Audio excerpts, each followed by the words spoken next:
Welcome to the Deep Dive, the place where we don't just summarize things.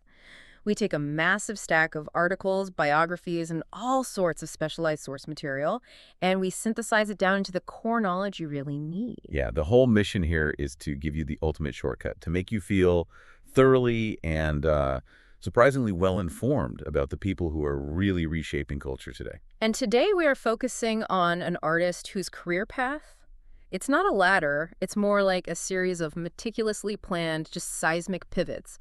We're tracking the story of a man who went from being a serious, disciplined, Division I college athlete to becoming one of the most critically revered actors of our time. A two-time Academy Award winner. It's an incredible story. We're diving deep into the life and the professional evolution of Mahershala Ali. And our task for you, the listener, isn't just to list his successes, it's to really grasp how he engineered this career. Right. What were the foundational pieces, his faith, his family, that informed his choices? And what were the unique strategic decisions that let him just consistently transcend expectations? What? Moving from the basketball court to Shakespeare to the Marvel Cinematic Universe. This deep dive, it's all powered by a really comprehensive source. It's like an integrated biography, pulling all these details together. His intensely religious upbringing, his surprising athletic background, his formal acting education. And the music career. I think a lot of people miss that part. Oh, completely. Yeah. His whole other career in music that many fans just don't know about. And, of course, a detailed chronicle of all his historic achievements. If you want to understand the architecture of his career, this is really the master blueprint. So what's the big initial takeaway? I think the thing that frames this whole conversation is just the sheer undeniable weight of his critical standing. Yeah. This isn't just about fame, it's about deep respect. Right. I mean, the New York Times back in 2020, they ranked him among the 25 greatest actors of the 21st century. And Time magazine, a year before that, named him one of the 100 most influential people in the world. So when you get that level of critical consensus, it confirms that all those early pivots, they weren't just random changes of heart. They were manifestations of this relentless pursuit of depth and mastery. Okay, let's unpack that journey. And I think we have to start at the absolute beginning, because the very first biographical fact is maybe the most revealing thing about his foundation. We have to talk about his full birth name. It's one of those names that just stops a conversation, and demands context. His birth name is Mahershala Hashbaz Gilmore. Mahershala Hashbaz. Just hearing that name, it immediately tells you that his background is rooted in this really profound scriptural understanding of the world. It definitely commands attention. I mean, it's 18 letters long. Where does a name with that kind of complexity even come from? So the source material is clear. It's biblical. It's taken directly from the Old Testament. It comes from the prophet Isaiah, chapter 8, where Mahershala Hashbaz is the name given to the prophet's second son. It's actually one of the longest names in the entire Bible. So it's not just a name, it's practically a sentence, a prophecy. Exactly. The literal translation from Hebrew is, "Hurry to the spoil, come quickly to the plunder." It's a phrase tied to speed, to destiny. This one detail immediately establishes that his identity was steeped in serious religious and intellectual thought right from birth. Yeah. This wasn't some casual naming choice. It was a deeply meaningful, almost destiny-shaping name. And he was born in Oakland, California in '74, but he grew up mostly in Hayward. And the religious environment of his youth was very specific. It really sets up the spiritual pivot that happens later in his life. Oh, absolutely. His early life was just dominated by the Christian faith, especially the Baptist church. He was raised by his mother, who was an ordained Baptist minister, and this commitment ran deep. I mean, his maternal grandmother, Evia Goins, was also an ordained minister at the Palmacia Baptist Church in Hayward. So on his mother's side, he's completely immersed in the structure, the community, and frankly, the performance inherent in Christian ministry. It's interesting to think about that. Being raised by ministers means you're watching high-stakes, dramatic oratory every single week. That had to have influenced his career choice later on. It's an undeniable undercurrent, right? Yeah. He grew up watching how to command an audience, how to use rhetoric, how to embody a serious message. I mean, it's high drama, even if the stage is a pulpit. Sure. But there's this dramatic counterpoint to all that stability, his father. Right, Philip Gilmore, who also pursued a performance-based path, but in a totally different universe, Broadway. Philip Gilmore was chasing the theatrical dream. He wanted a career as a professional dancer on Broadway.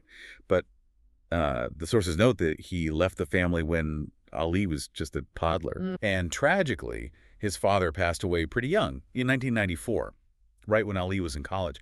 So you have this profound, almost symbolic split in his childhood. Yeah. The spiritual structure and stability from his mother, and then the artistic pull and the inherent instability represented by his absent Broadway-bound father. The lure of performance was literally in his DNA. So his early life is defined by these deep Christian roots and kind of the ghost of a performance career. But his biggest identity shift, that comes just a few years after college. That's right. Around the year 2000, we see this major foundational shift in his spiritual and cultural identity. He converted to Islam. Which was significant enough that he actually changed his name. A huge deal. He changed his surname from Gilmore to Ali. It's a powerful simplification and really a cultural realignment. And he didn't just convert, he aligned himself with a specific movement within Islam, right? Precisely. In 2001, he became an Ahmadiyya Muslim. Now, for you listening, this detail is really crucial, and we should probably spend a second on it. The Ahmadiyya community is a distinct sect of Islam that started in 19th century India. Okay. They're distinguished by their belief in Mirza Ghulam Murad as the promised Messiah and Mahdi. Now, this specific belief has often led to the Ahmadiyya community facing opposition, sometimes even persecution, from some majority Muslim communities who view them as heretical. So when he converted, he wasn't just adopting a new faith, he was stepping into an identity that, by its nature, often requires a certain resilience. Exactly, an identity that carries the potential for both internal and external scrutiny. And the timing of this public identity change couldn't have been more volatile. He becomes an Ahmadiyya Muslim in 2001, right as the September 11th attacks just fundamentally changed the world for Muslims in the United States. The timing is not just interesting.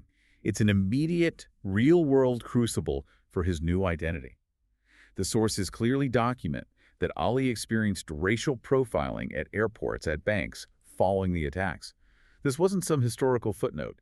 This was his daily reality. So this connects his spiritual journey directly to geopolitical reality. His faith conversion was immediately tested by public prejudice. And that prejudice was amplified because the specific faith he chose already operates from a space of resilience. What's fascinating is that his own life experience starts to mirror the very characters he would later portray, these figures navigating moral complexity and external judgment. His path was immediately grounded in this tangible reality of discrimination, long before he became famous for interpreting those experiences on screen. That authenticity, that's foundational to the gravitas he has today. That seriousness of purpose we've been talking about, in his name and his faith, it really becomes the operating principle for his next great pivot. And this is arguably the most shocking part of his whole biography. The shift from being a Division A basketball player to a professional actor. It's so often forgotten. But yeah, Ali wasn't just some student who played intramurals. He was a serious collegiate athlete. He went to St. Mary's College of California, SMC, on a basketball scholarship. A scholarship athlete. That means his talent was seen as having professional potential. Tell us about his time on the court. So from 1992 to 1996, he was known as Herschel Gilmore, and he played DI basketball for the SMC Gales, mostly a point guard, shooting guard. And we should stress, a DI scholarship is a professional track. This wasn't some backup plan. This was the intended career path. Totally. And he was, significantly, a first-generation college student. So this scholarship wasn't just a sports opportunity. It was a profound step up, socially and economically, for his family. He graduated in '96 with a degree in mass communication, having done the whole 4 years. So given the stability and the opportunity that scholarship gave him, what causes this? The seismic pivot that completely changes his future. The source material is really clear that it wasn't because he lacked skill. It was a deep-seated professional disillusionment.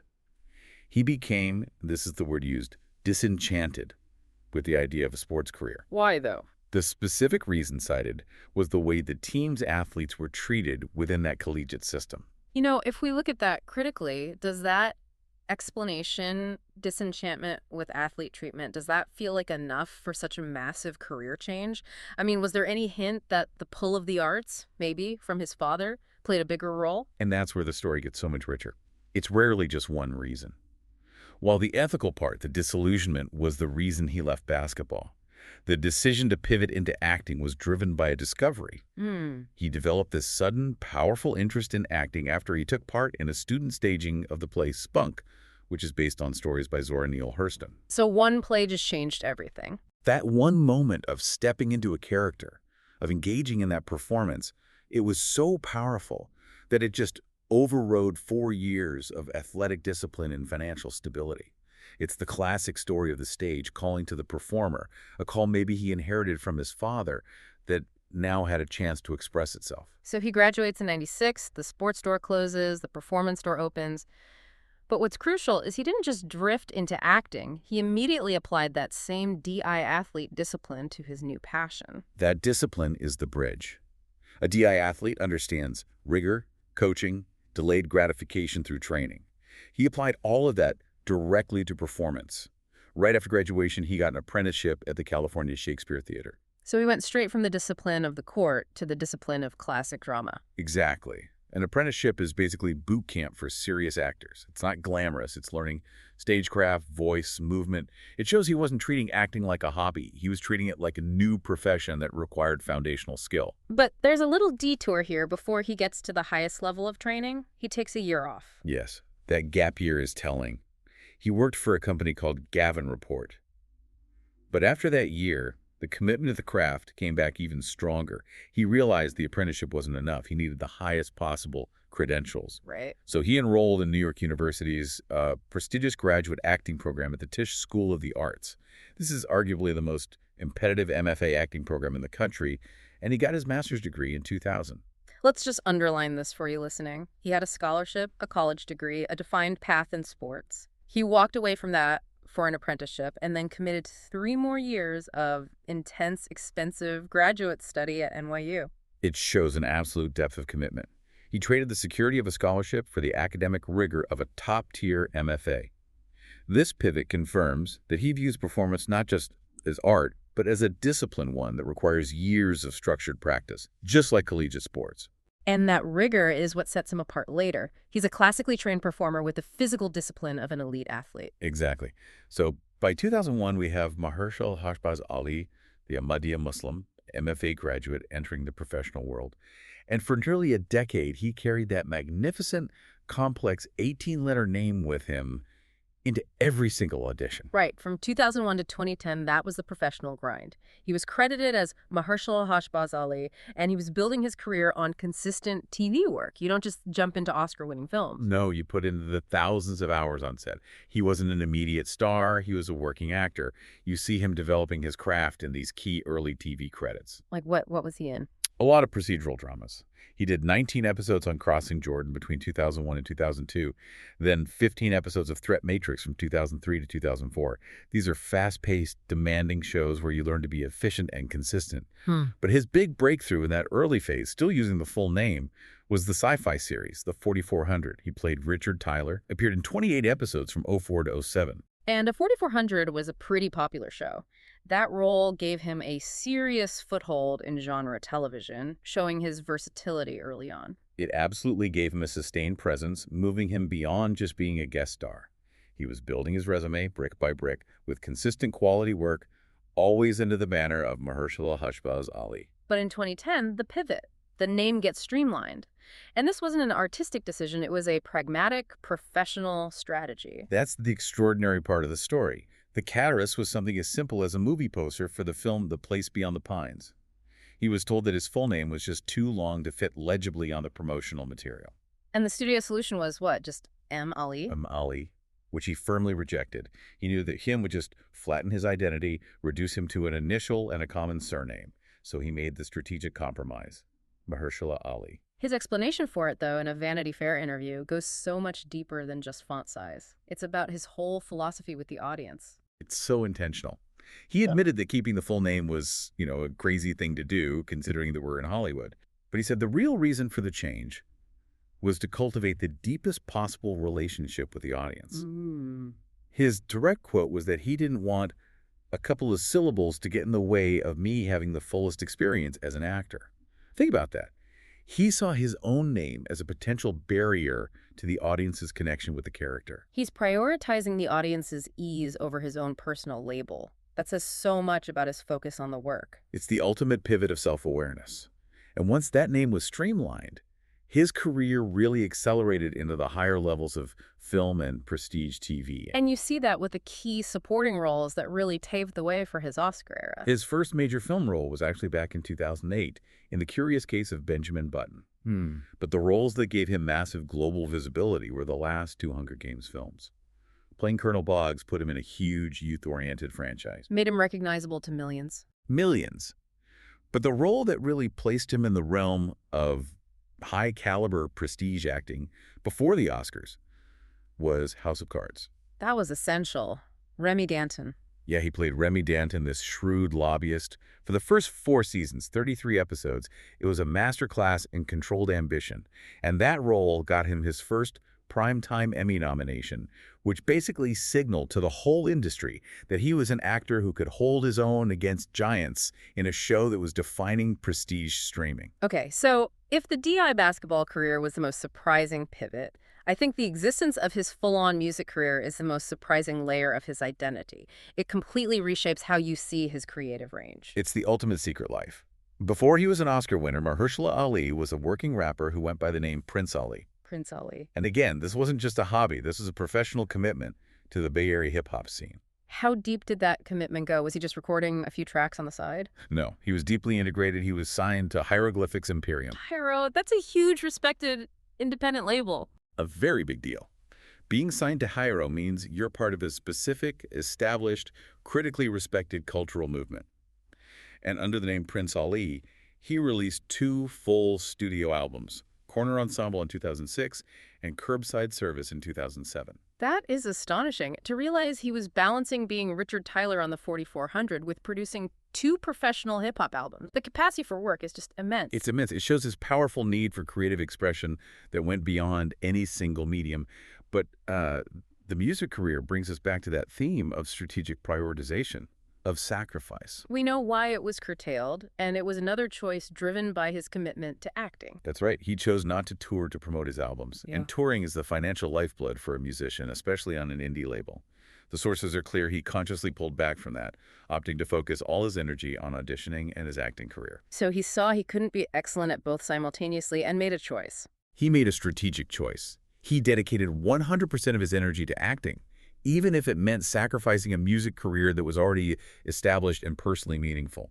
But even after he stepped away from recording, his ties to hip-hop stayed vital. This wasn't superficial for him. No, the connection is genuine and it's enduring. He's continued to make guest appearances, lending his voice to skits, even rapping on tracks later in his career, sometimes still as Prince Ali. Like, he rapped on a track called House of Card Gods on a Huz Kingpin album, which is a clever nod to his TV success. He also featured on albums by Keith Murray and Riz Ahmed. Right. And what really shows the depth of this is his fandom. When he lists his favorite artists, he's not just naming the big mainstream acts. He names old-school legends like Dougie Fresh and Slick Rick, alongside modern, intellectually dense lyricists like Karanik and Rock Marciano. So he knows his stuff. He deeply understands the genre's history and its present. It just confirms that the performer identity in him is holistic. It spans the theatrical, the cinematic, and the lyrical. And that decision to strategically prioritize acting, it obviously paid off in a monumental way. Which brings us to the absolute zenith of his career, starting with the role that redefined everything for him, Juan in Moonlight. Yeah, Moonlight in 2016 was the role that moved him from prestige TV actor to cinematic icon. He played Juan, this mentor, protector, and drug dealer who provides a lifeline of kindness and complex masculinity to the young protagonist, Chiron. And what's so incredible about that role is that Juan's screen time is so brief. It's famously brief, around 20 minutes in total. And yet, his performance created this immense lasting impact.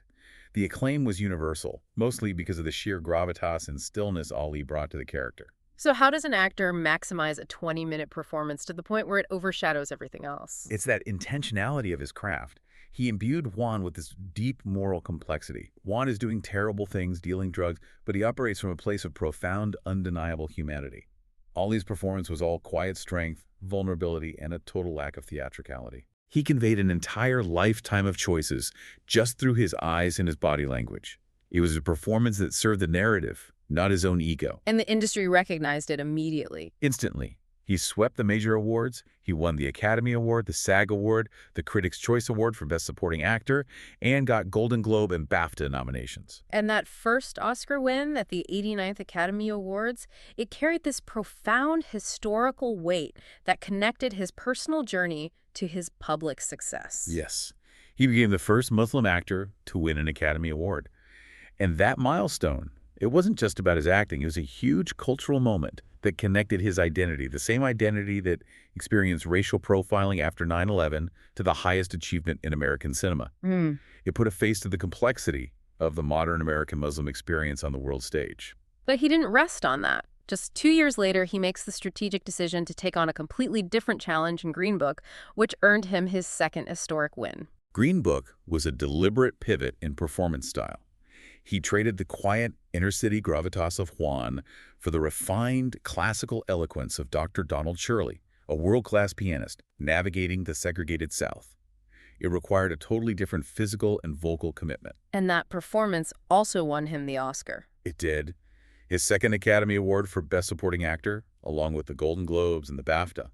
Winning 2 Oscars that quickly is incredibly rare. And that second win, it secured an even more extraordinary historical milestone. That's the true definition of his zenith. With the Green Book win, Mahershala Ali became the first black actor to win 2 Academy Awards in the same category, Best Supporting Actor. Wow. And furthermore, he became only the second black actor, after the monumental Denzel Washington, to win multiple acting Oscars in any category. That's incredible. This achievement just solidified his status, not just as a successful actor, but as a historical figure in American cinema. In 4 years, he went from a respected TV actor to one of the most decorated performers of his generation. And the critical acknowledgement matched the awards. Completely. I mean, the broader context, it confirms it. In 2019, Time magazine calls him one of the 100 most influential people in the world. The next year, the New York Times ranks him among the 25 greatest actors of the 21st century. It's a consensus that proves that all his deliberate, disciplined pivots led him exactly where he intended. The absolute peak of artistic achievement. And, one of the most telling things about Ali's strategy after winning the Oscars is that he didn't just limit himself to big film roles. He kept prioritizing prestige television, showing a real commitment to character and long-form storytelling. He used TV not as a stepping stone, but as a space for high-quality, complex work. What were his major TV roles after the Oscars? Well, even right before the Moonlight win, he delivered this chilling villain performance as Cornell Cottonmouth Stokes in the first season of Luke Cage. Oh, he was fantastic in that. So good. But his most significant TV commitment was starring as Detective Wayne Hayes in True Detective Season 3 in 2019. And that was a huge moment because the previous season of that show had been really poorly received. It needed a major critical lift. It did. And Ali provided it. His performance as Hayes, tracking a crime across decades while battling memory loss, was a masterclass in subtlety. The critical consensus was overwhelmingly positive, and it was explicitly tied to his presence. The Rotten Tomatoes summary for the season says it's driven by Mahershala Ali's mesmerizing performance. He didn't just star in it, he basically saved the critical reputation of the whole franchise. And he's so versatile. He also showed up in the second season of Rami. Exactly. Showed his comedic timing and his spiritual depth as Sheikh Ali Malek in 2020. Got another Emmy nomination for that. And the fact that he's still getting Emmy nominations for non-acting roles, that speaks to his influence as a producer and narrator. Absolutely. He's strategically diversifying. He won an Emmy for executive producing a children's program, We Are the Dream. And he was nominated for narrating the nature documentary Chimp Empire. He's deliberately engaging with projects that reflect his personal values, whether it's through acting, narration, or production. Okay, so now we get to the blockbuster pivot. After cementing his artistic status, he made the calculated choice to enter the biggest global franchises, starting with his voice work. And the move was seamless and so intelligent. He voiced Aaron Davis, the Prowler, in the groundbreaking animated film Spider-Man: Into the Spider-Verse. Which was a huge critical and commercial hit, won an Oscar. A huge hit. And he reprised the role in Eresia, Across the Spider-Verse, with another one slated for the future. This gave him instant access to the massive global audience of superhero fans without ever compromising his performance style. But the truly defining moment for his global profile came in 2019 at San Diego Comic-Con. That announcement basically shut down the internet. His casting as the supernatural superhero Blade for the Marvel Cinematic Universe was monumental. I mean, this is a role previously owned by Wesley Snipes, and it immediately places Ali at the center of the largest entertainment franchise on the planet. And it's not a supporting role, this is the lead. This is the lead role in a major MCU film.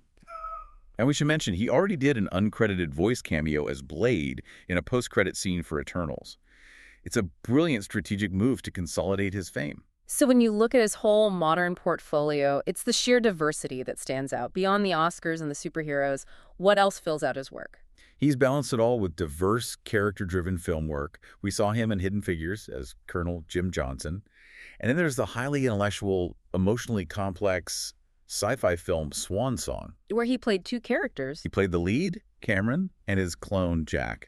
And in Swan Song was a real passion project. He was also a producer on it and earned him both BAFTA and Golden Globe nominations for that double performance. And his recent projects continue to show that range. Yeah, from the big Netflix thriller Leave the World Behind alongside Julia Roberts and Ethan Hawke to his future slate, which is massive. He's set to be in Jurassic World Rebirth and the animated feature Wildwood. And we have to acknowledge his willingness to cross into platforms that major actors often ignore, like video games. Yes. Showing he's comfortable with all forms of media, he provided the voice and likeness for a character in the story mode for Madden NFL 18 called Long Shot. It's a testament to the idea that he sees narrative opportunity everywhere, whether it's a stage, a film set, or a gaming console. We established early on this profound spiritual and intellectual seriousness that really underpins all of his choices. Yep. So given the weight he brings to his characters and his conversion to Islam, his personal values and his engagement in public discourse are a critical part of the whole picture. And we should probably contextualize his grounding in family first. He married Amitasami Kareen, who's also an actress and musician, back in 2013. And they welcomed their daughter in February 2017. Just before he won his first Oscar. Literally a week or two before he won for Moonlight. So that grounding coincided with his professional apex, giving him a vital center of gravity. But that internal center of gravity often compels him to use his influential platform to engage with global, political, and humanitarian issues. Indeed. His public stances often reflect his identity as a Muslim man and his commitment to human rights. For example, in October 2023, he signed the Artists for Ceasefire letter, joining a lot of prominent figures calling for a cessation of violence in the Gaza war. But he didn't just sign a letter. In January 2024, he used his social media platform to recite a poem, Longing for Haifa, by the Palestinian poet Mohammed al-Qudwa. Wow. And in that same video, he actively encouraged donations to the poet's fundraiser, which was specifically set up to help the poet and his family leave the Gaza Strip. So that shows a willingness to use his platform for very specific, targeted humanitarian action. Exactly. And that activism has continued. As recently as June 2025, he publicly called for the release of a Palestinian student activist. The pattern is clear. His public positions directly reflect the intellectual and spiritual seriousness of his identity. He views his platform as a means to effect tangible change or awareness, not just self-promotion. Which raises an essential question for us and for you listening. Why should we care about these public positions when we're analyzing his career? Because it circles right back to our core theme, intentionality and depth. Every single major decision Ali has made, from walking away from basketball to getting a master's degree, to shortening his name, to choosing roles like Juan or Detective Hayes, it's all been driven by a pursuit of authenticity and meaning. And his public activism is just an extension of that same principle. Exactly. He brings the full weight of Mahershala Ali, the complex human being with his religious, athletic, and artistic background, to every single decision. He's consistently synthesizing his personal values with his professional choices, which is why his performances resonate with such undeniable gravity. So what does this all mean when we put the pieces together? I mean, our deep dive today confirms that Mahershala Ali's career isn't just successful. It's a masterclass in relentless strategic self-actualization, and it's all defined by the calculated pivot. We tracked him from Mahershala Ashbaz Gilmore, the DI college basketball player known as Herschel, all the way to the two-time Academy Award-winning actor known simply as Mahershala Ali. His professional life is just characterized by the courage to abandon security for passion. And the discipline to formalize his craft? Yes, and the strategic foresight to simplify his public identity, just to maximize his connection with the audience. The connecting thread through every decision, converting to Islam, sacrificing a music career, getting an MFA, it's his consistent and uncompromising pursuit of depth. His success is fundamentally rooted in his ability to make every role, no matter how brief, feel profound and indelible. You said he wanted to maximize his experience as an actor, and in doing that, he maximized his impact on the culture. He proved that the discipline from one field, like athletics, could be perfectly transferred to another, like the arts, to achieve unparalleled excellence. And that strategic consolidation of gravitas and global visibility, it leads us to our final provocative thought for you to consider. What does it mean for the future of the spectacle-driven Marvel Cinematic Universe that a figure of Mahershala Ali's unique gravitas, a man who prioritizes deep, nuanced performance, intellectual engagement, and spiritual seriousness, is now taking on the major, previously established superhero role of Blade? Will his artistic seriousness fundamentally change the tone and the depth that we expect from the superhero genre going forward? It's a fascinating prospect for the evolution of blockbuster cinema and a perfect capstone to a career that's been defined by pushing boundaries. That's it for this deep dive. We hope you feel instantly and thoroughly informed. We'll see you next time.